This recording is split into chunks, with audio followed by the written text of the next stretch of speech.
Sobrang nakakatakot at mindfuck ang Smile 2. Itong bagong horror movie ngayon. Kung natakot kayo sa Smile 1, mas nakakaloka ang Smile 2. Bale, may sumpa, the Smile Curse.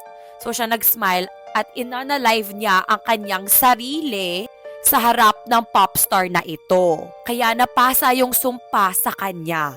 Eh, di ba popstar siya? So, syempre, she has to maintain a reputation. But the curse is gonna make you go crazy.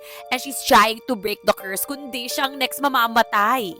Wherever she looks, nakikita niya nagsasmile yung mga people in a creepy way. And sis, for the sigaw ako. Hindi lang siya jump scares kasi pero like psychologically scary rin siya. Kaya sabi ko, 'di ba, mind F siya. And sa Smile 2, mas nagigets natin yung monster, yung curse, like yung motive. It dives in deeper to the curse. Kaya kung gusto niyo ng mind games, kung gusto niyo mapasigaw, guys, Smile 2, I think is the horror